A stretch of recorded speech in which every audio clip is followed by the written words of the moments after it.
It's a beautiful Sabbath morning, and I just thought I'd share with anybody who will listen why I probably will be a Seventh-day Adventist till the day Jesus comes, till the day I die, fall asleep, and He wakes me up. Why I'll never leave the truth, the beautiful historical Adventist truth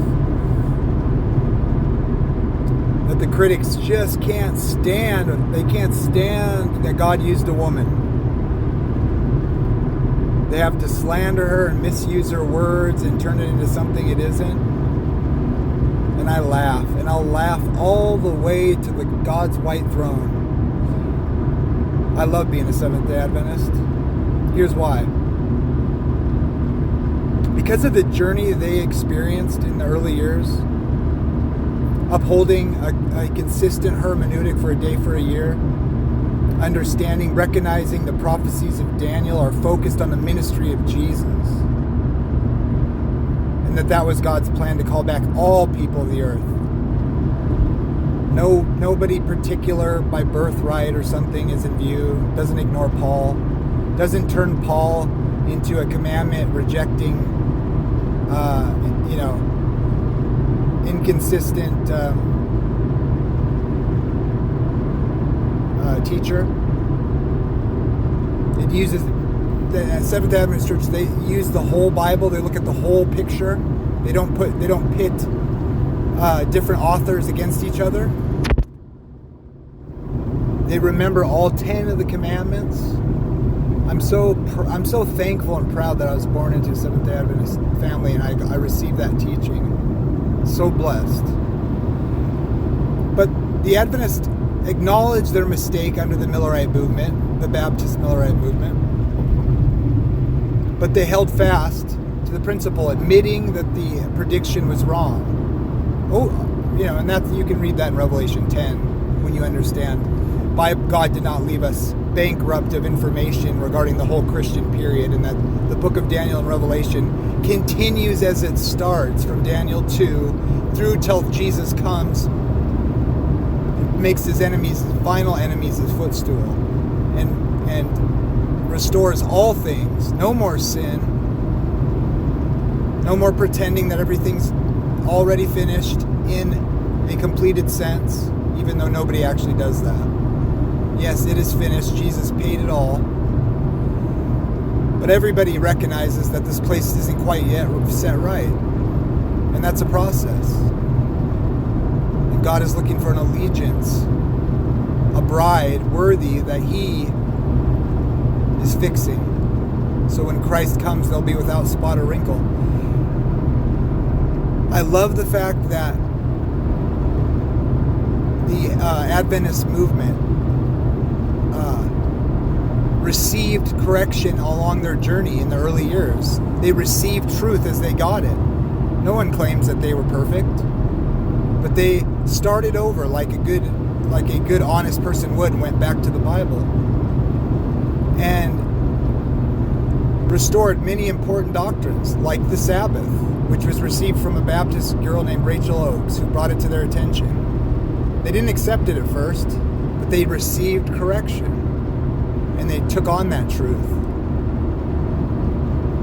They recognized Daniel 8, and that the 2300 days would not end until after the 1260 ended in 1798, which is a historic Protestant truth.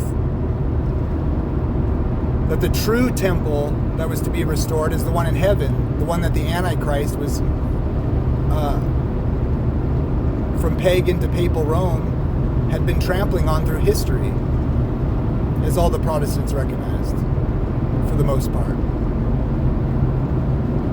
And that all those prophecies are focused on Christ, whose best proof is in Daniel 9:24 through 27, and upholds that important truth, that beautiful verse, Daniel 9:27, that puts Jesus' ministry and death all together as in focus, as it should be, his ministry and his death and resurrection as well. And recognizing that He would put an end to sacrifices and sins, that He would bring that new covenant that God had been promising to the Jew first and then to the Greek. I am proud to be a Seventh-day Adventist because they realized, it took on the very important truth that God is not a torturer of souls, that man is not immortal intrinsically, that that's a gift bestowed upon those who are faithful by Christ and his sacrifice.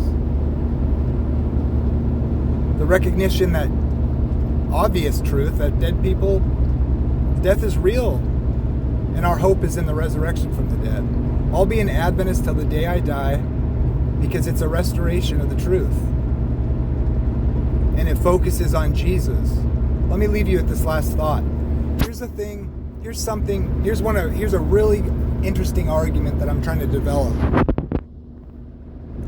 We all know that Jesus is a creator. All things were made for him, by him, and through him. He was there in the beginning. He's the light, John 1. Before Abraham was, I am. That's a pretty good argument. But here's a better one that's horribly misread and trampled on because of denying the Sabbath. If you've broken one, you've broken them all, folks. All what? All of God's law that reflects his character that he's trying to put back in us. Here's the knockdown, should be best argument for the divinity of Christ that is turned on its head by many Christians and not acknowledged for what it is. And then actually used for Jesus to be actually discarding the Sabbath commandment that he said, remember the Sabbath. That all people will keep in the eternal state, Isaiah 66. If you're a literalist, why would Jesus change it temporarily only to bring it back in the new heavens and the new earth? He hasn't, and it's never changed, because Jesus has always been the creator. When he says the Sabbath was made for man, not man for the Sabbath, you know what he's talking about? He's talking about when he made the Sabbath on the first seventh day. He made it for man, his crowning creation on day 6. And he sanctified the day on day 7 for man's benefit and for a relationship, for a special day that recognizes God, the creator of all things, the creator of the week. He says, it's made for man, not man for the Sabbath. He wasn't saying, therefore, trample all over the Sabbath and don't worry about it, I'm doing away with it. Are you kidding me? He's saying, I made this for you. Therefore, the Son of Man is also Lord of the Sabbath. He refers back to creation when it was made. Sabbath was made for man. That happened at creation. Jesus is the creator.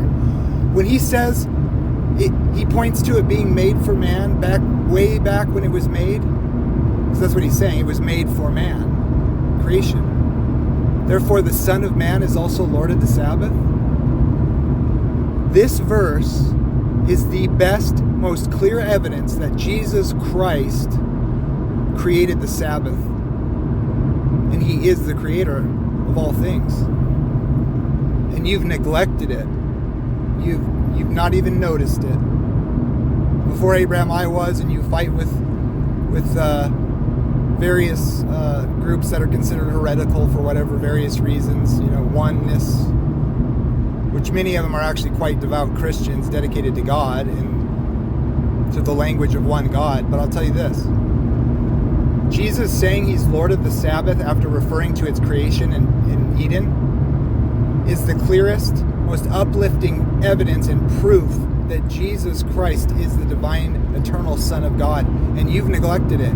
I will never, ever turn my back on the truth that I received